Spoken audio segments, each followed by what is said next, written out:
Hello, guys. It's been a while. Welcome back. Let's welcome back is for myself. Who has missed me? It's been a while. Life has been lifing. Life has been wonderful. I feel pumped because I just got back from holiday. I traveled to Nigeria, a very beautiful, beautiful country, and unfortunately gets under the spotlight for so many things not very good. So today I'm going to be sharing the 5 things I learned from my travel back home. Let's dive right in. So diving right in, the first thing I noticed while I was just coming out from I think Nnamdi Azikiwe Airport was obviously someone coming to help me with my luggage, and he helped me to. It wasn't that big. I'm not a very heavy traveler, for those who know me. So after helping me to just put my luggage back to the place where I could just connect with the person I arranged to pick me from the airport, I gave him 1,000 naira, and he was so disappointed. And I'm like, wait. Since when did 1,000 start being a very, very little amount of money? Like, you could barely do anything with that. Since when? I was shocked, and I'm like, so that gave me a little bit of an indication that, hey, things have changed. You may want to readjust your seatbelts because it's no longer the way it used to be back in the days. Anyway, I eventually called the guy back and gave him something more, which I would like to disclose here, and he was happier. So the first thing I observed or I witnessed is that people are suffering in silence. Yeah, it's a crying shame, really.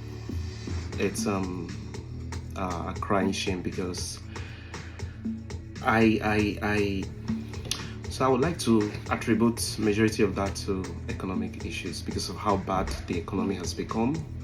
Unfortunately, the prices of things are now sky high. It's unbelievable. It's very unbelievable. I was shocked when I asked to buy a can of pig milk, and I discovered that a can of pig milk was sold around, was it 2,005 or 3,000 naira? The guy told me, and I'm like, no. This is different level. This is different level because I remember back in the days when it was sold for as little as 200, 300 naira. So, like, it seems like this is hyperinflation. Like, the prices of things have tripled, and because of that, a lot of people are suffering. And you know the worst part of it? It seems normal. I didn't see many people complaining. I didn't see many people like wailing, crying out because of how difficult it has become.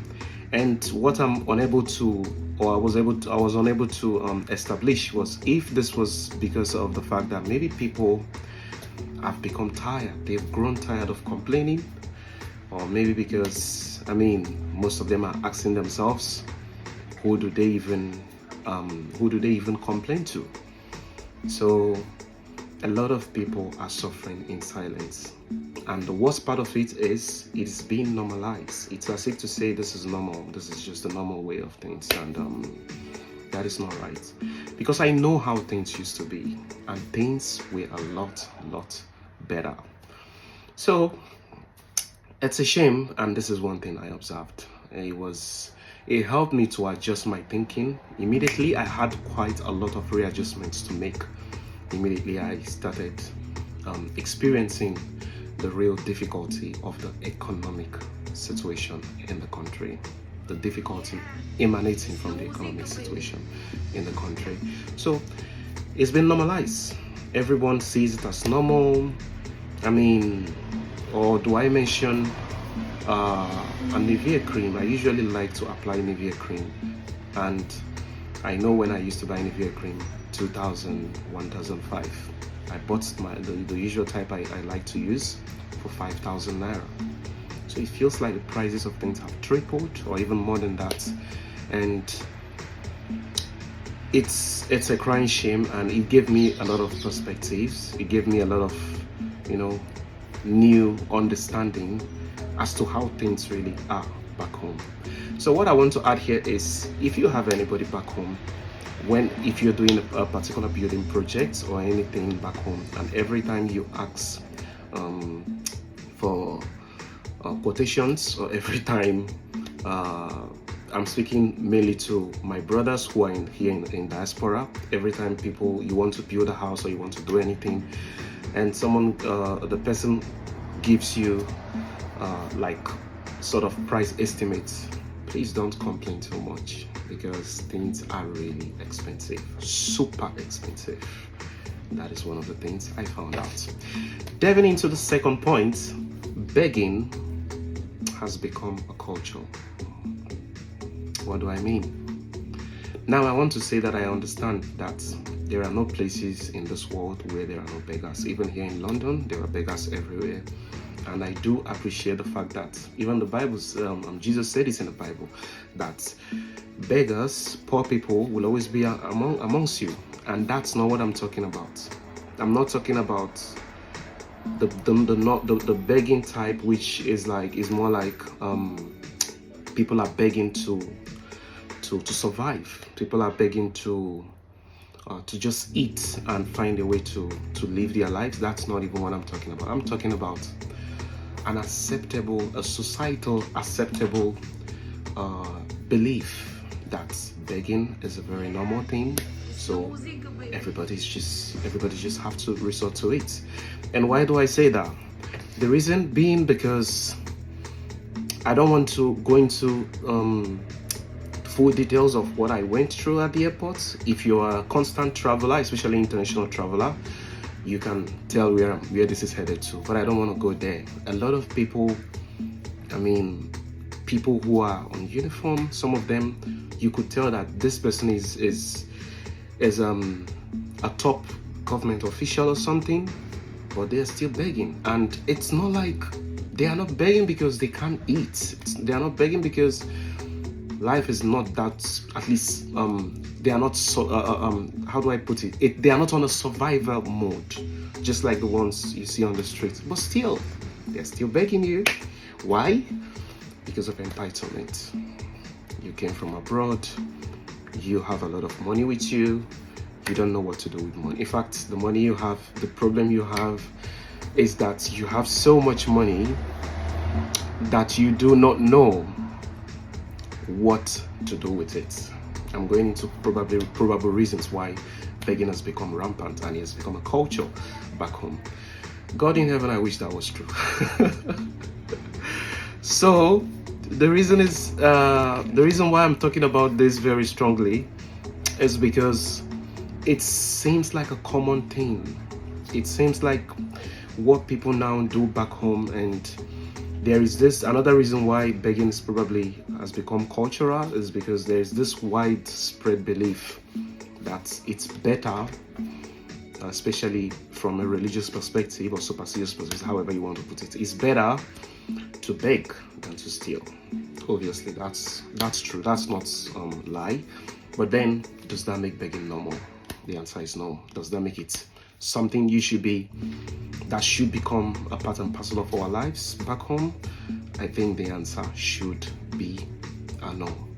So there is this mindset that I'm not stealing from you, so I'm begging you, and because of that, there is a dignity in that, and you simply have to give me, because if you don't give me, you'll probably now look like a bad person, because you have so much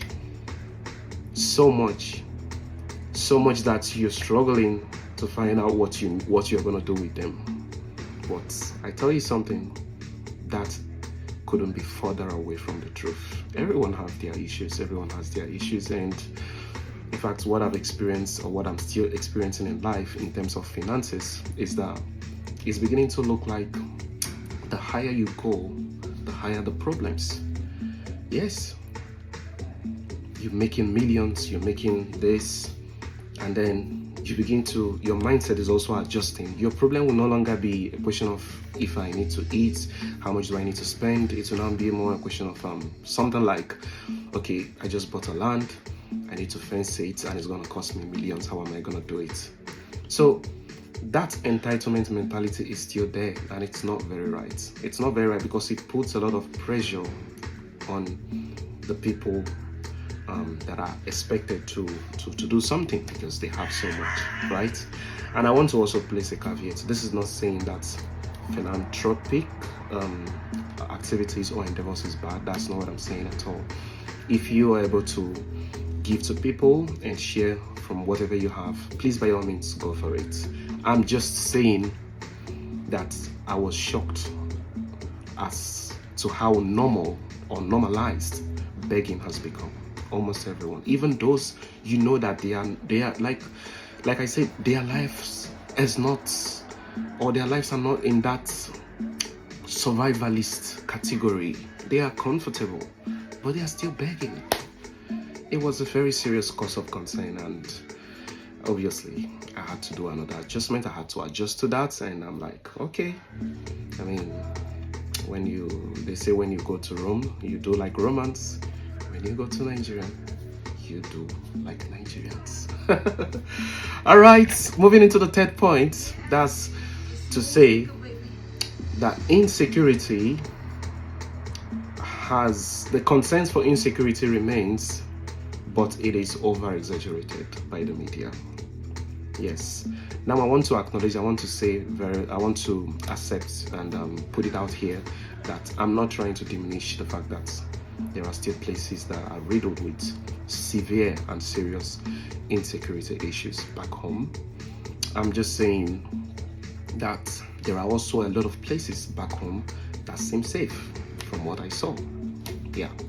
So don't crucify the messenger. I'm just saying what I experienced. And I want to thank God, obviously, for a safe trip, for protecting me and all that. But I still think that in terms of how bad things are, especially when it has to do with insecurity, it's being made a little bit worse than it is by the media, especially. Yeah, it's being made worse by the media. I know a lot of times when I'm not usually a night person, but I went to places with a friend, and we were coming back around 3 a.m. passing through very dangerous routes. But guess what? I never felt or saw anything sinister or anything to suggest that, okay, you are going to be in trouble or something very bad is going to happen. None of that. I mean, and I'm just saying this based on my experience. So, and this was not just a one-time thing. It happened like once, twice, thrice, for so many reasons, right? And I didn't really feel as unsafe as I was made to believe before coming to Nigeria. That's exactly what I'm trying to say. I have a friend who anytime I say to him, hey, when are you traveling back home? The first thing he's going to tell me is, I'm not traveling. You want them to kidnap me? You want them to do this? And start asking for ransom and blah, blah, blah.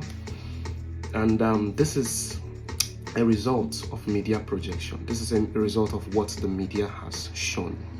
A lot of people are scared of coming back home because they believe once you leave international airports, you're most likely going to meet a kidnapper on the way or something. I want to categorically say that it is not really like that.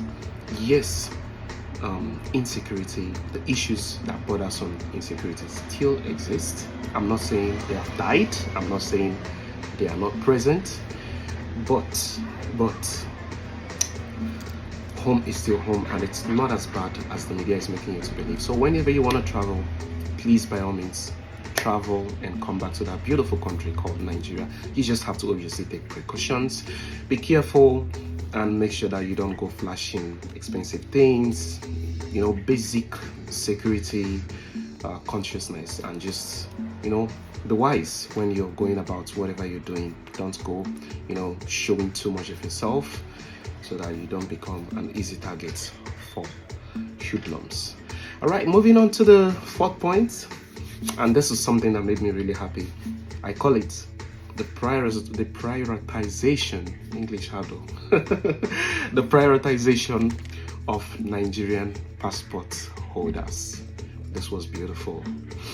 I noticed that when I touched down in the international airport in Abuja, Nnamdi Azikiwe Airport, there was after passing through the border control and stuff, there was no, not after passing through the border, before passing through the border control, there was a section where it was designated something like, if you're a Nigerian passport holder, just go this way, and then other passport holders can go the other way.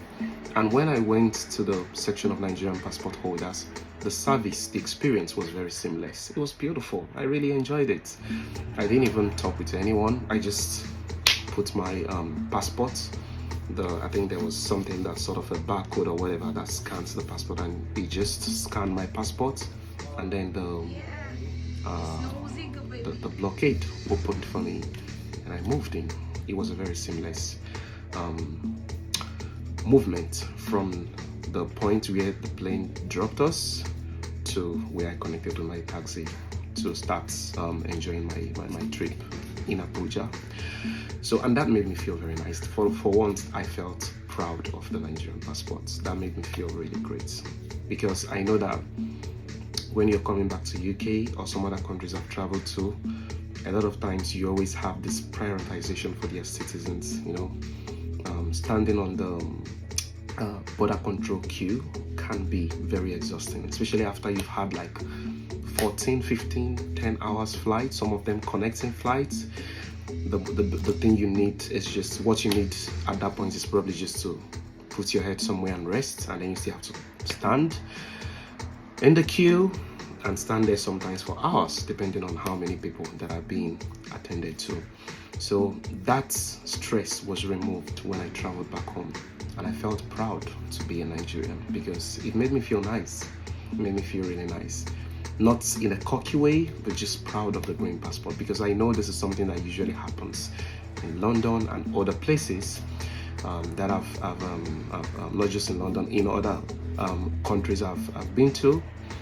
And that feeling of you're a citizen and you're being prioritized, you are number one, is something that I want to say made me feel good. I feel nice, and for once we are learning something beautiful from the West, because we are always learning the bad ones. So this one is something good.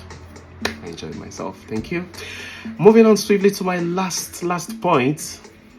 This one, I call it the fast and furious driving has not ended.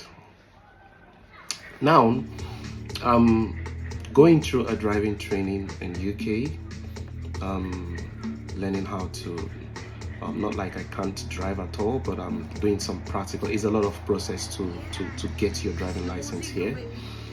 So I'm going through the process, and I'm not sure that after getting my license, I will be looking forward to driving back home when I travel back again, because the driving is still fast and furious. Bro, people are driving like they've got spare lives, especially the KK riders.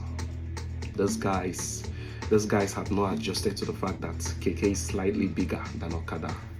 They put themselves in any little hole they see.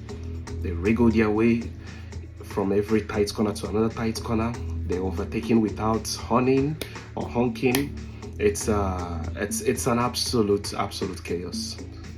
chaos really, and it was very difficult. And I observed that, obviously we normalize things like that, and the truth is it really shouldn't be normal, because accidents still happen.